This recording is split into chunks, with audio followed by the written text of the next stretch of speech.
At 3 o'clock in the morning on February 2nd, 1502, a shriek pierced the stone corridors of the Este castle. It was not a cry of terror or of pain, but something much more disquieting. The guards dropped their heads in silence, while diplomats and courtiers shared strained glances, each of them well aware that what they were witnessing was not normal passion, but the staging of the most perilous and clandestine ritual of power in Renaissance Europe. Under a blood-red dawn on that freezing morning, an event took place in the ducal chambers that would shift the balance of Italian politics. Something so private and at the same time so calculated that official records sealed it away for almost 5 centuries. When those documents emerged, they showed how a 22-year-old lady molded her body into the most lethal tool of diplomacy her time had ever known. Imagine a royal bedroom where each sigh and each gasp is bargained for, where a woman's body becomes a battleground and the consummation of marriage is performed not as love but as ritualized combat that is strong enough to bring down dynasties and forge empires. What you are about to discover is not only the reality of a salacious wedding night, it is the discovery of a political protocol so clandestine and so sex-charged that it lay hidden in Europe's most secret repositories for centuries. This is how Lucrezia Borgia, daughter of a pope, twice widowed by political assassinations, went from pawn to predator, how one evening of scrupulously guarded intimacy came to form the foundation of a dynasty, an evening talked about in hushed tones like 3 words whispered by an imperial chancellor, sufficient to account for why this woman, dreaded and coveted, determined the future of Italy eternally. Prepare yourself. What transpired prior to the break of day will destroy all you believed about sex, power, and politics during the Renaissance. If your pulse is already accelerating at this peep into history's forbidden rooms, just wait till you see what is coming. Like this video if you'd like us to continue digging up the secret protocols that changed empires, and in the comments, name the queen, duchess, or courtesan whose deepest secrets you want revealed. The most named one will be our next subject of investigation. Subscribe and hit the bell because these facts are only disclosed to those brave enough to join our secret brotherhood. It was the year 1502, the zenith of Borgia power. Rodrigo Borgia, Pope Alexander VI, had won Italy with marriages that made his children instruments of warfare on the political board, and in this unstable atmosphere, Lucrezia was not only a noble bride, she was sexual diplomacy personified. Italy was fractured into competing powers where each alliance of the aristocrats felt like a treaty, each bridal bed a battleground. The Ferraran Duchy, the Milanese Duchy, the Duchy of Naples, and the Papal States were all held together by tenuous agreements signed between sheets of silk. Marriage in this place was not about love, it was survival. For Ferraran Este family, it was life and death. The victorious Duke Ercole had bet the future of his house on this union with the Borgias. His heir and son, Alfonso d'Este, would be the living embodiment of that wager. The negotiations were over on December 30th, 1501, with a contract revealing just how much of a business marriage this really was. Lucrezia's dowry was 100,000 gold ducats, enough to pay for whole cities for a year, but the actual cost of this transaction would be paid not in gold, but in flesh on the wedding night itself. Records from the period show that secret protocols existed to guarantee aristocratic unions. Consummation was never simply private, it demanded official witnesses and confirmation because the legitimacy of the entire dynasty depended on it. The first night of marriage became a quasi-public performance where the outcome in bed decided the fate of nations. The chosen date, February 2nd, was no coincidence. It was the feast of the purification of the Virgin, a Catholic holy day. By aligning the wedding bed with sacred ritual, the Borgias and Estes fused the divine and the carnal, making this consummation not only a sexual act but a ritual of dynastic sanctification. Lucrezia entered Ferrara, carrying the weight of 2 disastrous marriages. At 22, her beauty, described by the poet Pietro Bembo as rare and luminous, was rivaled only by her blood-stained reputation. Her first husband, Giovanni Sforza, had fled after being accused of impotence. Her second, Alfonso of Aragon, was strangled to death inside the Vatican, a victim of papal intrigue. This bride was no innocent. She was a survivor armed with intelligence, sensuality, and a dangerous mastery of turning weakness into strength. Her new husband could not have been more different. Alfonso d'Este, 25 years old, was a soldier, an engineer, and a man who forged his own cannons with bare hands. Unlike the weak courtiers of other Italian courts, Alfonso radiated power without needing to prove it. He played music with elegance, designed artillery with precision, and embodied both the strength of a warrior and the refinement of a Renaissance prince. The collision of these two figures, Lucrezia, weaponized through seduction, and Alfonso embodying raw and pragmatic power, set the stage for one of the most explosive unions of the age. The unexpected meeting at Benvolio on January 3rd had already changed everything. In that private encounter, Lucrezia and Alfonso discovered a spark of real attraction, something no one had planned for, and something that would complicate the cold calculations of political strategy. What was supposed to be a ritualized performance was now laced with authentic passion, giving the coming night an intensity that neither church nor state could fully control. On February 1st, Ferrara became a theater. The triumphal procession that carried Lucrezia into the city was staged like an overture to the true performance that would follow behind locked doors. Citizens cheered as she passed, cloaked in a French gown lined with ermine, a necklace of diamonds and rubies catching the winter light. But as the people applauded, another performance was already being prepared in secret. In the palace corridors, spies and scribes positioned themselves to record the smallest detail of what was about to unfold. Among them was Isabella d'Este's own chancellor, placed there by the Duchess herself, a rival determined to turn the most intimate of knights into political intelligence. This was no coincidence. It was espionage, a deliberate act to gather proof that could later be weaponized in the cutthroat world of Italian power politics. The date itself added another layer of symbolism. On February 2nd, the Feast of the Purification of the Virgin Mary carried with it a paradox: sanctity and sexuality fused together, the sacred colliding with the profane. Nothing about this timing was accidental. Every gesture, every ritual had been planned to turn the consummation into a dynastic sacrament, binding not only two bodies but two great houses. Inside the ducal apartments, the stage was set. Crimson velvet curtains enclosed the bed like theater drapery. Silver candelabras flickered against Flemish tapestries depicting wars and alliances, a reminder of what was truly at stake. Here, in a room transformed into both sanctuary and stage, the most important political performance of the decade was about to be enacted. When Alfonso entered, both he and Lucrezia knew their roles. Their meeting at Benvolio had already awakened something genuine between them, but now that spark had to be harnessed and displayed as proof. What would unfold was not merely a private act. It was a ritual rooted in centuries of aristocratic custom. For noble marriages in Europe, consummation was more than intimacy. It was a certificate of legitimacy, a binding act that proved heirs could be born. Alliances secured, dynasties continued. But in Renaissance Italy, this proof required witnesses, silent, hidden, but present nonetheless. The royal bed became a courtroom, the act of love, a verdict that would decide the future of nations. Lucrezia, hardened by two disastrous marriages, understood this better than anyone. Giovanni Sforza's impotence had turned into public humiliation and annulment. Alfonso of Aragon's death by strangulation in Vatican chambers had shown her that weakness in the marriage bed meant weakness in politics, and weakness in politics could mean death. These lessons shaped her strategy. She would no longer be a pawn. She would survive, even dominate, by turning her body into a weapon. Alfonso, too, grasped the stakes. His virility was already known, but knowledge was not enough. It had to be proven, documented, witnessed. The Este family could not risk whispers of impotence or infertility. To ensure legitimacy, the ritual called for more than one consummation. Every act would be recorded as irrefutable evidence, a shield against annulments, scandals, or assassination plots. And so the night began. The first consummation carried a charge neither had expected: real passion mixed with political necessity, producing an energy that startled even them. For once, duty and desire were aligned.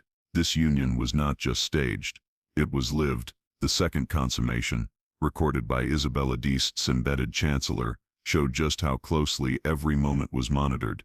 To outsiders, this might seem an invasion, but in the eyes of the court, it was duty. The bedchamber was simply an extension of the treaty room, and every sigh and cry was political testimony. The third and final act sealed the ritual. It was no longer just the bonding of two individuals. It was the creation of a living alliance, a new axis of power between the Borgia and Este families. The official records of that night provided the legal and political validation both houses needed. Alfonso's endurance and composure proved not only his virility, but his psychological steel. To perform under such pressure required the same discipline he showed as a military leader. Lucrezia, for her part, revealed the survivor's instincts that had kept her alive through betrayal and blood. Together they had transformed a dangerous test into triumph. This night of passion, witnessed, documented, and sanctified, was not just about love, it was politics. It was power. Lucrezia's ability to transform weakness into power, turning her own body into a shield against political destruction, set a precedent that would echo across the Renaissance. The meticulous notes recorded by the official chancellor became more than gossip or scandal. They became a binding document, a certificate of dynastic legitimacy that could protect the Este Borgia union for decades. Within those pages lay a guarantee against annulment, against plots to undermine the marriage, against the excuses rival powers often used to launch military or diplomatic attacks. That night, on February 2nd, 1502, created a new paradigm. From then on, documented multiple consummations was not an oddity, but the standard for validating political unions of the highest importance. The royal bedchamber was no longer simply a private space. It was a courtroom, a stage, and a battlefield where sexual performance itself determined the fate of empires. When dawn broke on February 3rd, two individuals had been transformed. No longer simply bride and groom, Lucrezia and Alfonso emerged as architects of a new political reality. Their successful execution of the dynastic ritual gave the alliance a foundation so strong it would ripple across Italy for decades, showing the world that sexuality, when harnessed strategically, could be the sharpest weapon in a ruler's arsenal. The reverberation spread far beyond Ferrara's castle walls. What had begun as an intimate ritual was now a political earthquake. Rivals who had prayed for the marriage to collapse were left powerless in the face of documented proof. They could no longer dismiss Lucrezia as a tainted pawn or Alfonso as a mere soldier. The record stood as irrefutable evidence. This union was both legitimate and unbreakable. Almost overnight, Lucrezia's position within the Este court transformed. No longer a tolerated outsider, she became essential. Her survival was now tied directly to the survival of the dynasty itself. Her death would bring chaos, so her presence guaranteed stability. For the first time, she was untouchable. Alfonso, too, emerged stronger. His performance had proven not only virility but resilience under pressure, where other noble heirs had faltered. Humiliated by annulments or whispers of inadequacy, Alfonso had triumphed. His reputation as the true successor of Ferrara was no longer a question but a fact. But not everyone rejoiced. Isabella d'Este, who had always ruled court life as the unrivaled star, now faced a dangerous rival. Lucrezia's success had turned her from a target into a force. The rivalry between the two women, already tense from their first meeting at Malatesta, now exploded into a silent war. Ferrara became a stage for psychological combat, subtle gestures, whispered rumors, quiet contests for influence that would shape the court for years to come. The alliance also reshaped Italy's geopolitics. France, Spain, and rival duchies were forced to acknowledge the Este Borgia bond as a consolidated power bloc. Diplomatic calculations shifted. Treaties, trade routes, and military strategies had to be redrawn around the fact that the Borgias and Estes had successfully fused into one. Yet politics was not the only battlefield. On September 5, 1502, Lucrezia gave birth to a stillborn daughter after convulsions in labor. Rumors erupted immediately. Was the child conceived on the wedding night or earlier during her secret meetings with Alfonso before Ferrara? Chroniclers obsessed over the timeline because paternity was not simply personal. It was political proof of legitimacy.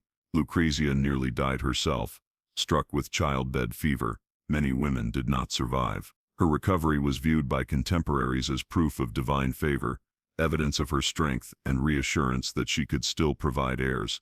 But the ordeal changed her. Confronting death in childbirth hardened her sense that survival in this world demanded more than beauty or obedience. It demanded strategy. This new clarity led her down another dangerous path. About a year later, she entered into a relationship with Francesco Gonzaga, Marquis of Mantua, and the husband of her bitter rival, Isabella d'Este. It was an affair born not only of passion, but of calculation. By choosing Isabella's own husband, Lucrezia struck at her rival's pride while securing another line of political protection. The relationship was carefully hidden, yet its impact was seismic. Letters between Lucrezia and Francesco, uncovered centuries later, reveal both authentic emotion and political cunning. She was not merely manipulating him, she found in Francesco a genuine connection, yet one that doubled as insurance against her enemies. Her ability to balance this affair while preserving her marriage to Alfonso showed the mastery she had developed over sexual diplomacy. She was no longer simply a survivor. She was a strategist, weaving webs of intimacy and loyalty that could shield her against any threat. For Isabella, the affair was devastating. To lose influence at court was one thing, but to lose her husband's attention to Lucrezia was an attack both personal and political. The rivalry that followed would haunt Ferrara's court for decades. For Isabella d'Este, the revelation that her husband had fallen into the arms of her fiercest rival was more than humiliation. It was a political catastrophe. Court whispers turned into daggers. The very woman she sought to diminish had struck back with a weapon. Isabella herself had mastered influence through desire. Lucrezia had not only taken her revenge, but she had redesigned the game, proving that sex could be used as a weapon as easily as armies. Her love affair with Francesco Gonzaga, long-lasting for years, was a new paradigm of Renaissance sex politics. They were not fleeting flings. They were strategic prolongations of politics. Noble love affairs were security blankets, diversifying one's circle of protection, just as kingdoms diversified their rosters of alliances. At the same time, the rightful heirs Lucrezia gave birth to Alfonso solidified her position irrevocably. Each child was living testimony that the legitimation procedure on her wedding night had worked. With each birth, she wasn't just endured anymore, she was necessary. The survival of the Este dynasty rested directly on her body, her strength, and her capacity to produce continuity. Her transformation was remarkable. From being once a pawn in the cruel mechanics of dynastic wedlock, Lucrezia had become an architect of her own destiny. She converted the weaknesses of her gender into instruments of power, demonstrating that strategy could be compatible with survival. While others were shattered by fate, she mastered it. The February 2nd wedding night and records it produced continue to be one of the most revealing glimpses into how Renaissance marriage diplomacy really functioned. Remove the fairy tale dresses and verse vows, and what is left is sheer calculation. Marriages arranged not out of love but out of power. Consummations choreographed and recorded in order to secure against annulment. Sexual proprieties established to bind alliances upon something incontrovertible. The Borgias and the Estes template was replicated. Documentation and consummation became the recipe for bulletproof alliance. Even in death, their heirs received not only territory but a modus operandi, a calculating, ruthless technique, wherein the bedroom was as important to politics as the battlefield. Lucrezia's shift from pawn to power broker is one of the most compelling instances in the history of Europe, of a woman taking control in a universe set up to try and destroy her. She demonstrated that smartness, bravery, and calculating intimacy were enough to warp the rules of a seemingly unyielding system. And yet, this is only one piece of a secret mosaic. Europe's archives contain untold such secrets, treaties interred because they contain truths too scandalous for the official record. Queens, duchesses, and courtesans used sexuality as a weapon, as potent as diplomacy or war. Did you know Catherine de' Medici developed a system of seduction that allowed her to govern 3 French kings? That Anne Boleyn's command of erotic politics destroyed England's Catholic solidarity and gave rise to a new faith? That Isabella of Castile unified Spain by arranging for a consummation so widely observed it took 5 official chancellors? These women were never passive. They were killing game in a deadly match, rewriting the rules from within golden cages. If this brief window into Lucrezia's universe has disturbed you, if it's revealed to you that the most taboo truths of history are by far more compelling than the cleansed myths, then you've only just begun. Europe's hidden archives contain entire regimes of bedroom diplomacy that remade empires. The past still holds secrets, and you are soon to be let in on them. Please like and subscribe to the channel. We will catch you in the next one.